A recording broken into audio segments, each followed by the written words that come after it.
Muy bien, voy a permitirme ir leyendo la semblanza curricular de la maestra Aymara Marisela Mancilla Martínez. Maestra, por favor, le pido que pueda ir poniendo sus diapositivas. Claro, claro que sí. Buenas tardes. Muchísimas gracias, maestra. Bien, voy a permitirme leer la semblanza curricular. Es psicóloga por la Universidad de Ixtlahuaca de Uycuy-Guamex. Tiene una maestría en criminología, es psicoterapeuta de la teoría de la praxis y perito en psicología forense, especialista en delitos sexuales. Cuenta con la especialidad en psicología clínica por la Asociación Mexicana de Alternativas en Psicología, AMAPSI. Actualmente estudia la especialidad en psicología forense en el Instituto Nacional de Ciencias Penales, INACIPE. Es docente y tutora académica de nivel superior en la licenciatura en psicología e imparte materias especializadas en instrumentos psicológicos, evaluación profesional y psicopatología e intervención clínica en niños, adolescentes y adultos mayores y terapia de juego. Es coordinadora del programa institucional de tutoría de la UICUI y se desempeña como tutora externa de la maestría en psicología de la salud de la Facultad de Medicina de la UEMEX. Tiene el certificado de competencia laboral en el estándar de competencia, impartición de cursos de formación de capital humano de manera presencial grupal, otorgado por el Consejo Nacional de Normalización y Certificación de Competencias Laborales, Conocer. Actualmente es auditora interna del Sistema de Gestión de Calidad de la UICUI, UAMEX, en la norma ISO 901-2105.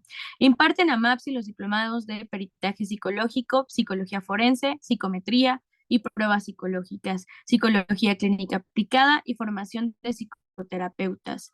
Ha participado como ponente con diversos temas en eventos académicos nacionales e internacionales, así como en instituciones de educación básica, media superior y superior.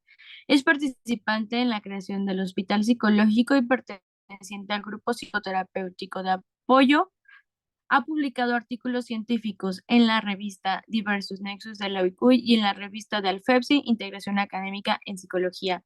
Pertenece a la Asociación Mexicana de Alternativas en Psicología, AMAPSI, a la Asociación Latinoamericana para la Formación de la Psicología, Alfepsi, y al Consejo Mexicano de Psicología, COMEPSI, al cual le voy a pedir un fuerte aplauso. Ella va a impartir el tema de pruebas psicológicas en el ámbito de la psicología forense. Los micrófonos son suyos, maestra. Muchas gracias por la presentación, Samantha. Buenas tardes a todos. Pues te agradezco que me hayas presentado. Gracias por esta amabilidad. Y bueno, pues me dirijo a todos ustedes para hablar hoy de un tema muy, muy interesante que tiene que ver con las pruebas psicológicas en el ámbito de la psicología forense. Los colegas que me antecedieron pues han planteado ya todo un contexto en los tópicos más selectos de la psicología forense que pues a todos nos interesa. Bueno, pues yo quiero tener una charla con ustedes sobre cuáles son los instrumentos más utilizados, pero también quiero ir haciendo algunas puntualizaciones que son importantes para nosotros que nos gusta este campo, esta área de la psicología clínica. Para empezar, pues quiero comentar que no es lo mismo hacer valoraciones en el área clínica que en el ámbito forense. Esto es algo que debemos de tener muy entendido y que no debemos de confundir. Debemos de ubicar que las valoraciones en el área clínica tienen un objetivo, llegar a un diagnóstico psicológico, si es que lo hubiera, o bien descartarlo, y que en el ámbito forense respondemos a una demanda, a un motivo de aplicación que viene desde una autoridad judicial para que nosotros podamos dar una explicación de las circunstancias del sujeto desde nuestra ciencia, desde la psicología. Entonces, pues bueno, me parece que ahí quedamos muy ciertos en esa gran diferencia. Y cuando hacemos valoraciones en el ámbito forense, pues nos encontramos con un trabajo arduo, con un proceso interesante, nos adherimos a los tiempos de los procedimientos civiles y penales, pero también nos encontramos con una gran problemática desde nuestra psicología forense, que tiene que ver con la selección de métodos e instrumentos para valorar.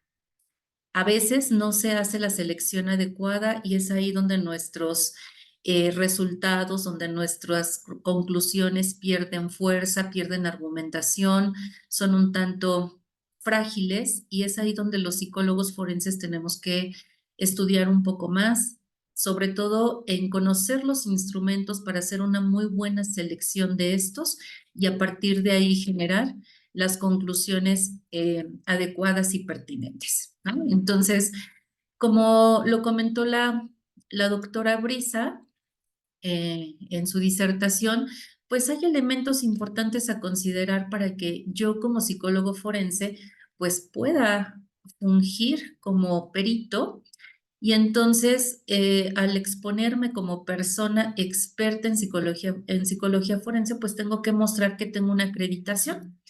Entonces, esta acreditación, pues, tiene que ser a base de algunas credenciales, pero por supuesto, de nuestra experiencia. Entonces, debemos de saber cómo explicar la conducta humana, cómo darle argumento a partir de un planteamiento. Entonces, pues eso, nuestra experiencia en las teorías psicológicas, nuestra experiencia en la psicometría, en los instrumentos psicológicos, nos van dando la oportunidad de poder acreditar que sé, que soy un experto en psicología forense.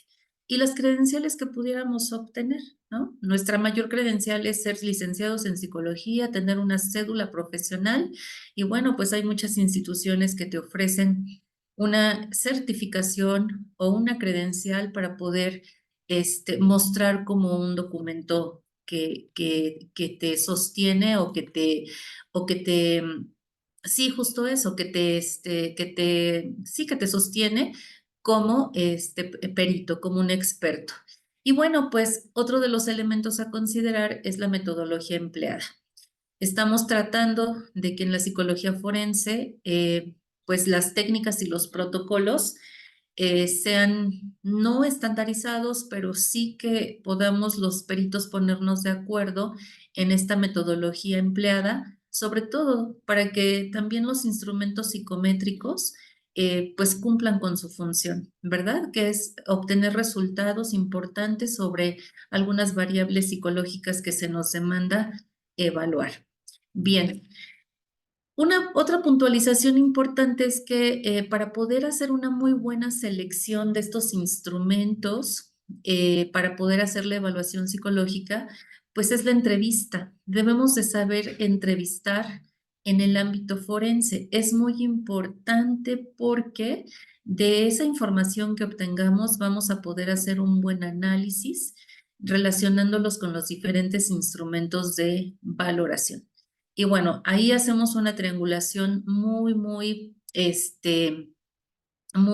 interesante y necesaria, porque también utilizamos nuestras bases teóricas para poder hacer una conclusión que sea válida para alguna autoridad judicial, pero sobre todo que sea válida para la persona que estamos evaluando. Entonces, pues hay muchas puntualizaciones en las que debemos de reparar y en las que debemos de basar nuestra eh, función como peritos forenses, ¿no?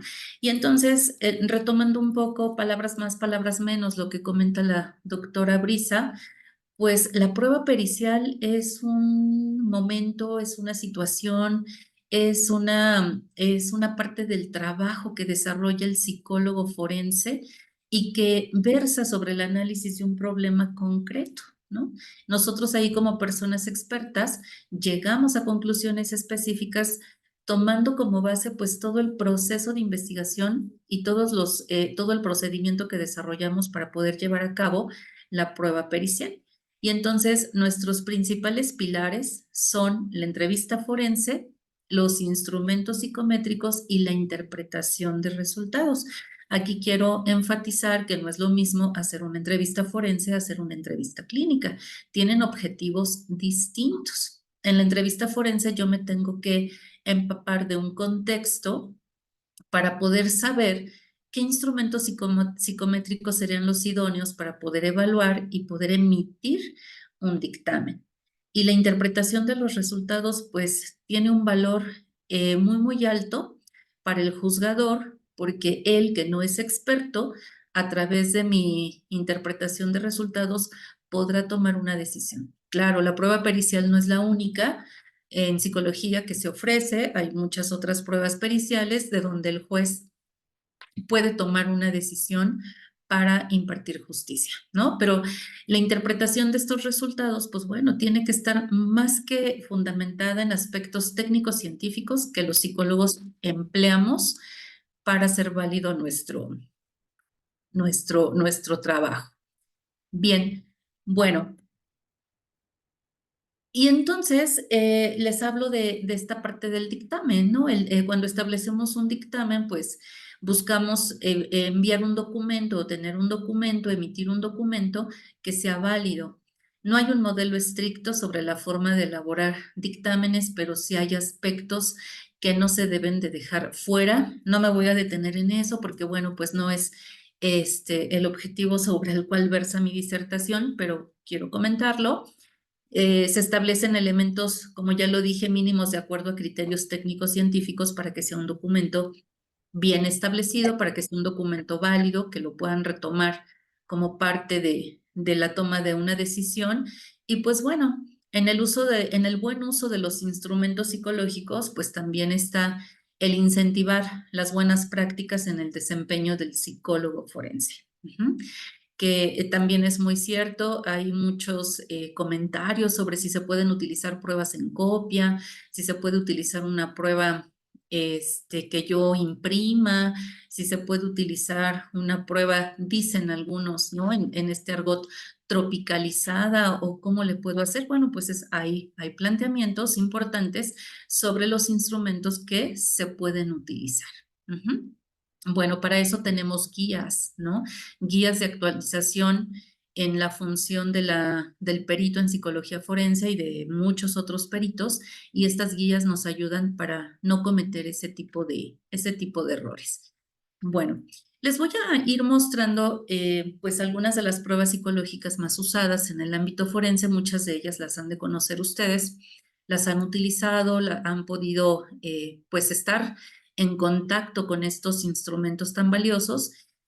Y la verdad es que los psicólogos tendríamos que hacer un gran esfuerzo, por supuesto que sí, de inversión para empezar a tener pues nuestras propias plataformas, porque muchos de los instrumentos ya no se califican de manera manual.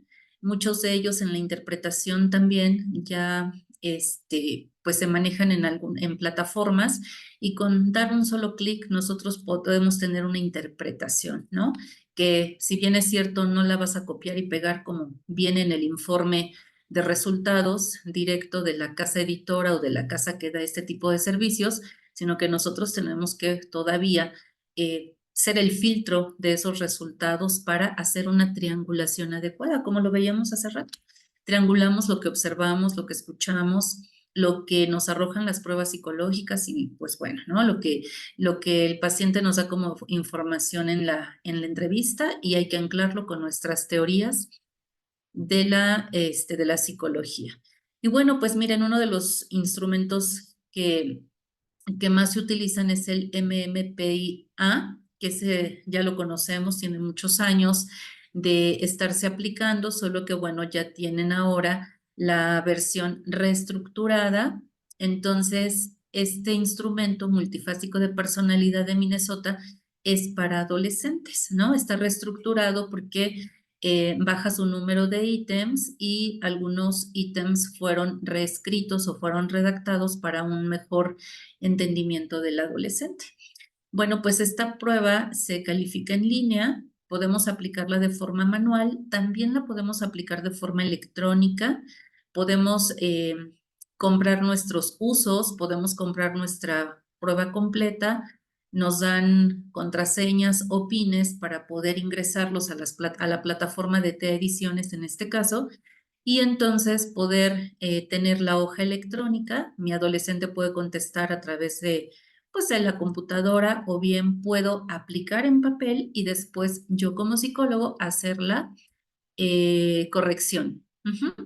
Tenemos el CTCR, que es un instrumento muy interesante. Esta prueba psicológica nos ayuda porque obtenemos datos de presencia y severidad de diversos tipos de sintomatología clínica. Entonces, es como un scanning, nos ayuda a ubicar si nuestro paciente está mostrando ya síntomas clínicos. Y bueno, pues de ahí ustedes y yo sabemos que se deriva un diagnóstico psicológico en el caso de que lo hubiera. Ujú. Esta prueba CTCR ya está en su versión revisada, entonces pues es una prueba que nos aporta muchísima información.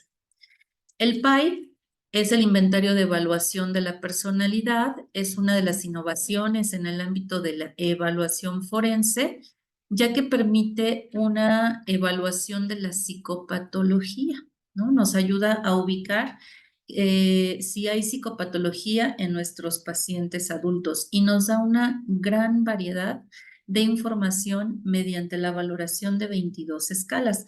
No me meto exactamente a las escalas de cada uno de los instrumentos porque nos llevaría mucho tiempo, pero ustedes pueden revisar la página de T-Ediciones y les da toda un desglose de las escalas, del costo de la prueba, ¿no? Nos da hasta una ficha técnica rápidamente para poder revisarla y ver si la prueba es válida para la muestra o para las personas a quien yo quiero aplicarlas. Tenemos el MMPI-2, que es para adultos, es el inventario multifásico de personalidad de Minnesota para adultos y como ustedes saben, pues bueno, evalúa personalidad normal y patológica. Entonces, pues bueno, hay muchas pruebas de personalidad que nos dan esta variable o nos dan la oportunidad de valorar la variable como tal. Solamente ahí tendríamos que ser cuidadosos, ubicar qué prueba es la que más se adecua al contexto para que de esa manera pues utilicemos la mejor prueba, ¿no? La prueba más idónea, la prueba más cercana a la situación única y exclusiva de mi cliente, que hablamos en este caso como cliente de la psicología forense. Y tenemos esta versión revisada del MMPI-2, es el RF, que es el reestructurado, tiene menos ítems. Entonces, esta nueva versión pues reduce sustancialmente el número de ítems y hay un nuevo conjunto de escalas que nos permiten evaluar la personalidad de una manera más eficiente, ¿no? Entonces, es mucho más entendible la parte de la interpretación. Nos da alertas importantes, nos dice alerta en la escala, no sé, de somatización, porque aquí el paciente está mostrando este tipo de comportamiento. Entonces nos va marcando esas alertas que a nosotros, pues bueno, nos ayuda muchísimo a la hora de hacer nuestras conclusiones. El SIT es el cuestionario de impacto del trauma y bueno, pues es una prueba de referencia para poder valorar el trastorno de estrés postraumático y toda la sintomatología asociada relacionada a este trastorno, ¿no? Y entonces, pues bueno, nos sirve mucho sobre todo para aquellas personas que han sido víctimas de cualquier tipo de violencia. EGEP 5 va muy ligada con la anterior, es una evaluación global de estrés postraumático, nos ayuda a ubicar la sintomatología y hasta el diagnóstico de estrés postraumático.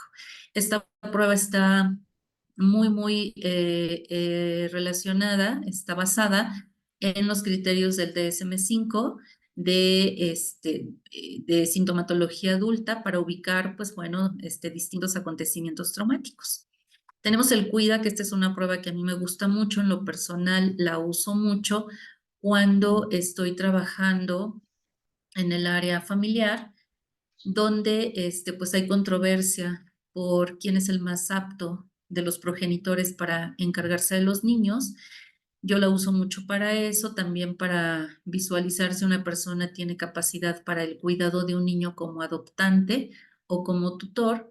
Entonces, nos da 14 variables de personalidad, nos da los resultados en estas 14 variables de personalidad fundamentales para poder estar al cuidado, para poder tener a nuestro cuidado a menores, ¿no? Para asistirlos y, como ya lo dije, para ejercer ese cuidado tan importante con los menores. Es una prueba muy fácil de contestar. Nosotros la corregimos en plataforma de TEA y entonces nos da todo un perfil muy, muy interesante sobre las características de personalidad que a la persona le están significando como una oportunidad, como una fortaleza, mejor dicho, para poder ejercer la custodia de un menor, o también nos muestra pues aquellos rasgos de personalidad que están diluidos, que están bajitos y que pues bueno, no están a favor, ¿no? Para que ejerza la custodia de un menor. Tenemos SIMS, que es el inventario estructurado de simulación de síntomas. Es un screening muy, muy rápido para la detección de simulación de sintomatología psicopatológica y neurocognitiva. La verdad es que es una de las pruebas más interesantes, pues bueno, afortunados los psicólogos de contar con este tipo de instrumentos porque, pues bueno, finalmente la detección de algunos síntomas o de la simulación que hace el paciente o el cliente de algunos síntomas, pues no lo alcanzamos a ver, ¿verdad? El LSB50 también es otra prueba, pues que está tomando mucho prestigio en el ámbito de la psicología forense, porque nos permite generar un resultado sobre si el paciente pues está presentando síntomas psicológicos y psicosomáticos. Entonces nos ofrece además puntuaciones para poder diferenciar las principales dimensiones psicopatológicas. Entonces, pues estas pruebas, la verdad es que nos ayudan muchísimo a evaluar pues a las personas que tenemos como clientes, ¿no? Ya sea en un proceso civil o penal, como ya lo he comentado. Y civil, bueno, hablando de la parte familiar. El PCLR es una escala de evaluación de la psicopatía, nos da niveles de psicopatía, que la verdad es muy interesante trabajarlo, como lo dice la diapositiva, sobre todo en la población penitenciaria. Eh, Muchos de los psicólogos están trabajando en estos ámbitos, ¿no? En población penitenciaria, muchos hacemos investigación con este tipo de población, obtenemos muestras y bueno, pues evaluar desde diferentes objetivos generales y específicos y plantearnos hipótesis sobre esta variable de psicopatía, pues resulta muy, muy interesante. Hemos hecho investigaciones con muestras de secuestradores, violadores, homicidas, personas que cometen el delito de robo con violencia, y entonces hemos encontrado datos muy interesantes de su nivel de psicopatía. PAI también es otro de los instrumentos que más se usan, es el inventario de evaluación de la personalidad para adolescentes. Y bueno, pues aquí nos da información de la evaluación clínica total, completa, y bueno, pues nos da una idea de cuáles son los rasgos de personalidad, íconos en este tipo de circunstancia del adolescente. Bueno. Ya les había hablado del MMPIA, pero les había hablado de la versión revisada. Este es el original, que también todavía es vigente y se puede utilizar. TAMAI es un test autoevaluativo multifactorial de adaptación infantil. Aquí se evalúa la adaptación personal, social, escolar y familiar y de las actitudes educadoras de los padres. Entonces vamos a evaluar a los niños para ver qué tan adaptados están en estas esferas o en estas áreas de funcionamiento psicológico. Muchos de nuestros clientes son niños, entonces lo que más nos piden en los cuestionarios para responder a través de un dictamen, pues es justo esto, ¿no? ¿Qué tan adaptado está el niño a sus áreas de funcionamiento psicológico? ¿Qué tan adaptado está a su contexto? Sena, que es una muy buena, un muy buen instrumento, es un sistema, de hecho es un sistema de evaluación de niños y adolescentes. Fíjense que nos ayuda a detectar los problemas emocionales y de conducta. Generalmente los psicólogos andamos buscando pruebas aisladas para poder tener pues justo esto, ¿no? Un indicador de los problemas emocionales y de conducta, porque es otro de los cuestionamientos que más leemos en los cuestionarios que tenemos que responder sobre que el perito describa los problemas emocionales del niño, ¿no? Que el perito describa los problemas de conducta, si es que los hay. Entonces, de repente andábamos teniendo como que, ¿qué pruebas aplico? ¿Cuáles serán las mejores? Y ahora que tenemos este sistema de evaluación, pues resulta más que bueno. La verdad es que el poder contar con este tipo de instrumentos facilita mucho nuestro trabajo como evaluadores. Y bueno, cuando ya hablamos de algunos aspectos muy específicos, de pues, de algunas situaciones muy complicadas como lo es el abuso sexual infantil, pues tenemos instrumentos ya muy específicos con validez y con una confiabilidad muy alta. Coleta Siverdi es un juego para la prevención, detección y el tratamiento del abuso sexual infantil. Trabajamos a través de diferentes estrategias para, pues eso, prevenir un abuso, para prevenir primero que el niño sepa cómo se puede proteger ante un abuso, pero también nos ayuda en la detección de algunos signos indicadores, pues que me pueden estar indicando que un adulto está teniendo una conducta inadecuada con un niño. Y bueno, finalmente abarca la parte del tratamiento, donde nos da algunas estrategias de intervención terapéutica para que el niño pueda seguir siendo funcional. Entonces, este es un gran juego que nos da la oportunidad de trabajar con el niño en tres momentos importantes, desde la prevención, detección y tratamiento. Y bueno, nuestros principales clientes son los niños y los adolescentes. Aquí se van a repetir algunas pruebas, solo las voy a mencionar para que ustedes las puedan ubicar. El PAI-A, MMPI-A, que ya lo revisábamos. El MMPI-A reestructurado, SENA, del que ya les platicaba. El TAMAI también ya lo revisamos, pero hay una nueva es CUPAD. Esta es muy interesante.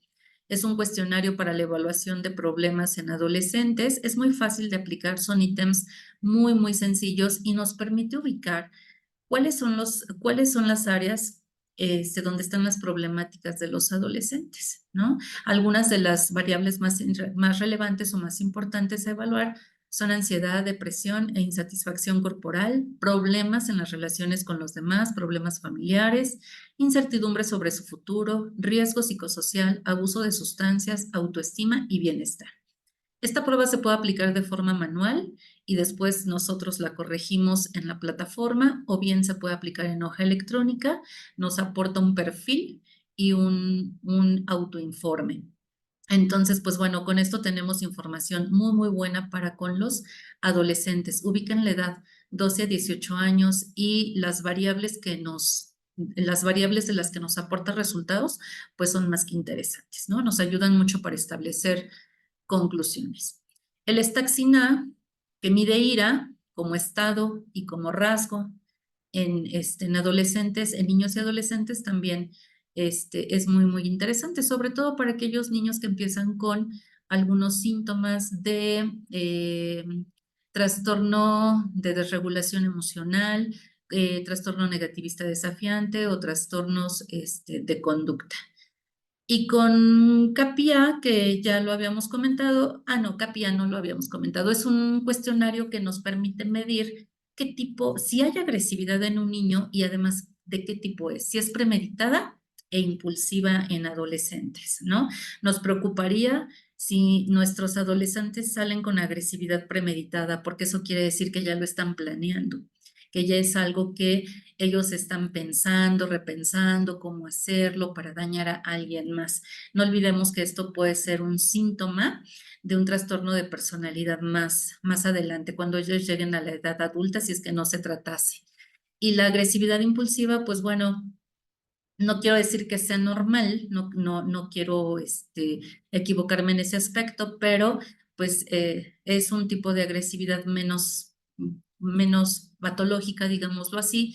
El niño es agredido y de inmediato tiene el impulso de defenderse, ¿no? Diferente a la agresividad premeditada o pensada.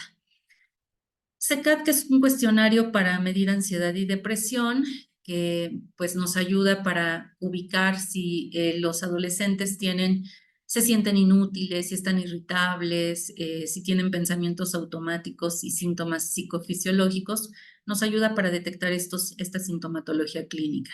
Y el STAIC, ansiedad, estado, rasgo, para ubicar, ubicar si la ansiedad en los niños y en los adolescentes es parte de un estado transitorio o bien es un rasgo de personalidad latente y las implicaciones que esto tendría. CDI mide depresión infantil con 2 escalas, con disforia y autoestima negativa, donde podemos ubicar si el pacientito, si el niño, pues está teniendo ya síntomas de una depresión. CIMAS, que nos ayuda a identificar madurez psicológica, que tanto el adolescente puede asumir obligaciones y tomar decisiones responsables. Entonces son instrumentos muy interesantes. El esquizo, pues que me ayuda, esquizo-Q, perdón, que me ayuda a obtener datos sobre pues la personalidad esquizotípica y esa propensión, ¿no? Esos hallazgos que pudiéramos encontrar de una posible psicosis en adolescentes. AVE, que también es una prueba muy interesante para ubicar el acoso y la violencia escolar, nos ayuda a ubicar cuáles son los factores de riesgo más frecuentes y cómo nos da información de los daños más significativos de los niños acosados. Bien. Bueno, pues creo que se me está acabando el tiempo. Vamos a ir concluyendo.